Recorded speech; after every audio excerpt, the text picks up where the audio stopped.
Assalamualaikum warahmatullahi wabarakatuh. Ketemu lagi bareng aku Isnawati. Gimana nih kabar kalian semua hari ini? Nah, bagaimana dengan seleksi administrasi beasiswa pendidikan Indonesia kategori GTK-nya kalian? Apakah sudah submit? Dan alhamdulillah ini sudah 9 hari setelah tanggal terakhir submit untuk beasiswa pendidikan Indonesia untuk dalam negeri itu tanggal 30 Juni kemarin. Nah, di video kali ini saya ingin membuat video part 2 tentang pertanyaan dan referensi jawaban seleksi wawancara PPI kategori GTK. Nah, di sini saya fokuskan pada kategori GTK karena sesuai dengan pengalaman saya. Nah, apa saja sih pertanyaan-pertanyaannya dan bagaimana referensi jawabannya? Saksikan videonya. Nah, pertanyaan yang pertama itu adalah tentang motivasi. Biasanya pewawancara itu akan menanyakan apa motivasi kita untuk mengikuti program ini kategori GTK. Nah, teman-teman semua, ini sebenarnya setiap orang memiliki motivasi yang berbeda-beda. Tetapi tentunya kalau untuk guru itu pasti motivasinya untuk menambah pengetahuan tentunya ya. Nah, di sini yang bisa atau referensi jawaban bisa saya berikan yaitu tentang saya sangat termotivasi untuk mengikuti program BPI ini, terutama dalam kategori GTK, karena saya ingin terus meningkatkan kemampuan dan pengetahuan saya sebagai seorang guru. Saya percaya bahwa beasiswa ini akan memberikan kesempatan untuk mendapatkan pendidikan yang lebih baik.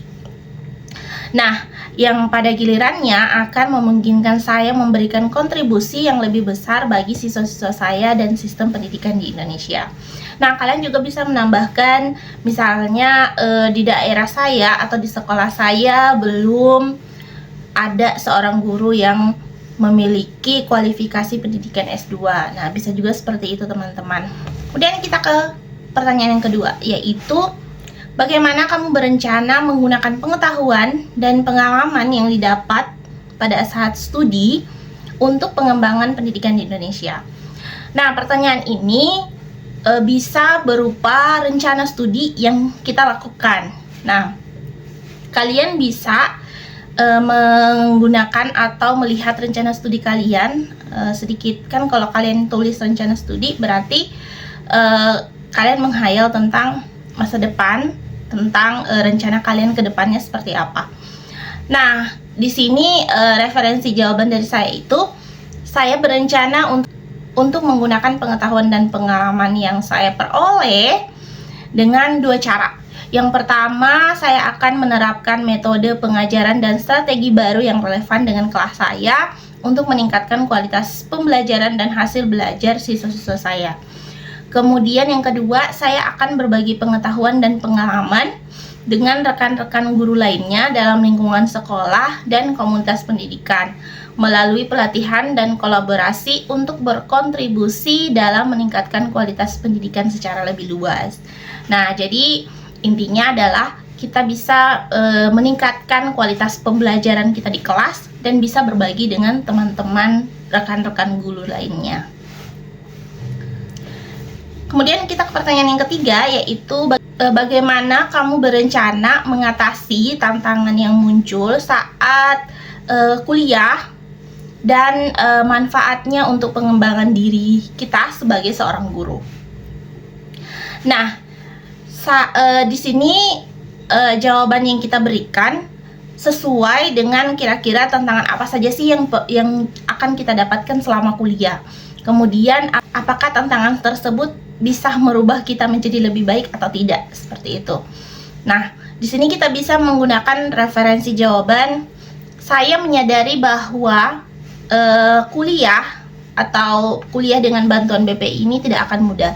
Namun saya siap menghadapi tantangan yang muncul. Saya akan mengatur waktu dengan baik untuk mengatasi beban kerja tambahan dan tentunya ada tugas-tugas akademik yang muncul. Kemudian saya akan memanfaatkan sumber daya yang tersedia seperti dosen, kemudian rekan sejawat, kemudian senior-senior di kampus untuk membantu saya menghadapi tantangan tersebut.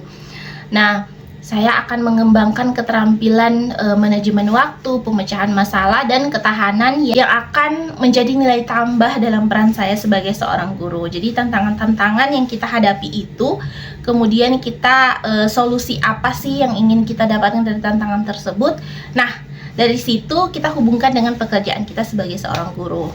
Nah, di sini dia teman-teman bisa memberikan contoh, misalnya manajemen waktu gitu.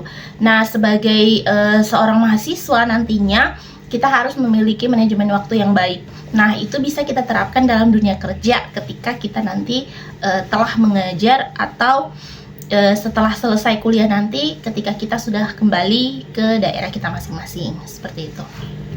Kemudian yang keempat yaitu bagaimana kamu berencana untuk membagikan pengalaman yang kamu dapatkan ketika berkuliah kepada rekan gurumu di sekolah gitu. Nah, di sini banyak banget cara-cara kita untuk membagikan pengalaman yang kita dapatkan di kuliah, di bangku kuliah, ketika kita ingin membagikan hal tersebut kepada rekan guru di sekolah. Nah, referensi jawabannya bisa teman-teman sebutkan. Saya berencana untuk membagikan pengalaman yang saya peroleh dari bangku kuliah ini kepada rekan guru di sekolah saya melalui berbagai cara. Yang pertama, teman-teman bisa menyebutkan saya akan mengadakan presentasi atau workshop di sekolah untuk membagikan pengetahuan dan pengalaman yang saya dapatkan kepada rekan guru-guru lainnya.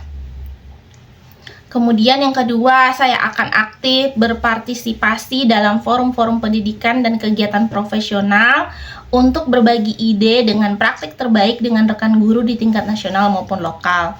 Kemudian yang ketiga, saya juga akan menggunakan media sosial atau platform digital lainnya untuk berbagi artikel, video, atau sumber daya pendidikan yang berguna bagi komunitas guru yang lebih luas. Nah, itu dia tadi ada 4 pertanyaan yang mungkin saja ditanyakan ketika kalian nanti seleksi wawancara beasiswa pendidikan Indonesia kategori GTK. Semoga teman-teman semua bisa lulus dan bisa lancar pada saat wawancaranya. Nah, teman-teman semua perlu diingat bahwa penting untuk menjawab pertanyaan-pertanyaan pada saat wawancara itu dengan jujur, konkret, berdasarkan pemahaman yang baik, dengan tujuan-tujuan atau nilai-nilai visi dan misi dari PPI, serta peran kita sebagai seorang guru dalam pendidikan. Kemudian teman-teman juga jangan lupa bersiap untuk mempelajari informasi sebanyak mungkin tentang beasiswa pendidikan Indonesia dan menyesuaikan jawaban teman-teman dengan pengalaman dan aspirasi teman-teman sendiri. Selain itu, tunjukkan komitmen teman-teman yang kuat terhadap pengembangan pendidikan di Indonesia dan keinginanmu untuk berbagi pengetahuan dan pengalaman dengan rekan-rekan guru lainnya. Nah, teman-teman bisa memberikan contoh yang konkret yang benar-benar teman-teman pernah lakukan di sekolah. Apapun itu, tentunya teman-teman sebagai seorang guru punya sesuatu yang bisa dibagikan di sekolah, bahkan sebelum teman-teman punya pendidikan yang mumpuni. Nah, baiklah, itu dia video kali ini. Semoga bermanfaat. Bye. Assalamualaikum warahmatullahi wabarakatuh.